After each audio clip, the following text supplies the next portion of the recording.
Just thought I'd do a little recap on all these anti-vaccination stories that I've done that really, I think YouTube might have put a block on some of them. This is the first one I did. If you go to my playlist, this whole story is there where I read through it in my anti-vaccination stories.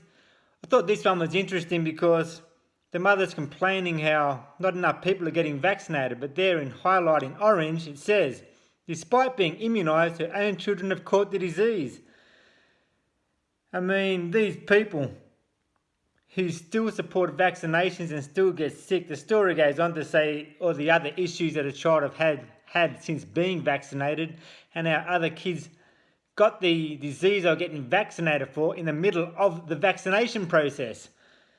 So I'm not saying do get vaccinated, I'm not saying don't get vaccinated. I think it comes down to your own choice.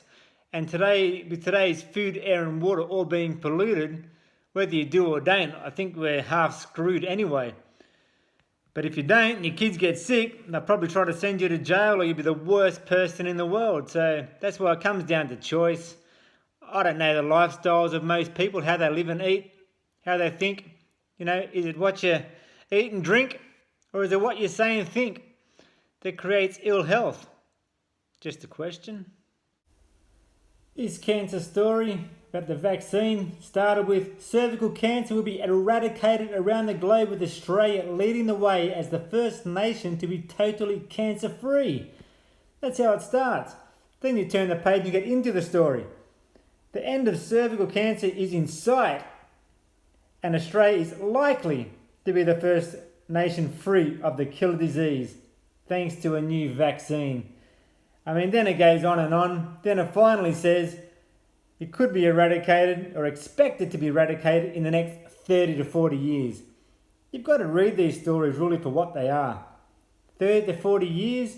Give me a break. People won't even remember this paper in 30 or 40 years. It won't even exist. That's the only thing that won't exist in 30 or 40 years is a handheld paper to read. This vaccination story I think is a classic. It's about the Hendra virus that horses got. 100 horses in 24 years the Hendra virus killed. Then they vaccinated over 500,000 horses. And within 1 week of the vaccinations going out, 23 horses get destroyed in 1 week. So what would you choose? 100 horses in 24 years die, or 23 horses in a week? Would you get vaccinated based on those odds?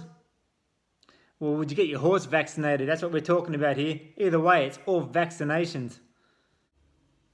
This story here is more about raising money, as if money is a cure for cancer or the answer for vaccines to find cures that do cure. I mean, what was the major treatment for cancer for the last 10, 20, let's go 30 years. Don't have to go that far back. Even if it was 10 years, chemo and radiation. And what's the major two treatments for cancer now? Chemo and radiation. Billions of dollars have been pumped into cancer and vaccines.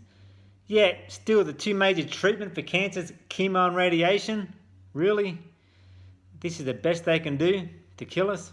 Well, they're doing good at that. Story on why we're so fat. Look at our foods we're eating. It's not rocket science. Maybe it is. But all our food now is genetically modified. Our, say, canola oil, which is in most foods, it's a fat. It's a man-made plant. And these fats from, say, canola oil that we're having in our foods, or this canola oil, isn't recognised by the body. The human body has never had canola oil in, how long have humans been around for? Since the beginning of time. And over the last, let's say 50 years, even 100, canola oil has been introduced. Our body doesn't recognise these fats, makes it harder to burn off. Plus, like I said, our diets now aren't the same. Our food, air and water is all being messed with. Genetically modified foods, things that our body isn't recognising. You wonder why we're all getting fat, but no longer eating food.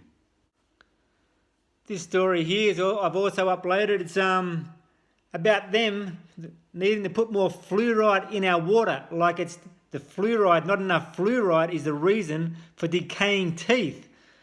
We haven't had fluoride in our water forever. Our teeth have never been so bad as what they are now. Try to book into a dentist. They're all flat out. I even said that to a dentist. I said, mate, everyone brushes their teeth, yet everyone's got so much tooth decay. It's got nothing to do with brushing your teeth. Your tooth decay. Your teeth are rotting from the inside out. It's the nutrients feeding your tooth in your body. The crap foods you're eating, once again. But anyway, you can listen to all these stories. As I said, I've uploaded all of them. They're all in my folders, whatever I said. I'll put them in the playlist if you want to listen to the whole stories. But look at our food, air and water, vaccinations. Do what works for you in life.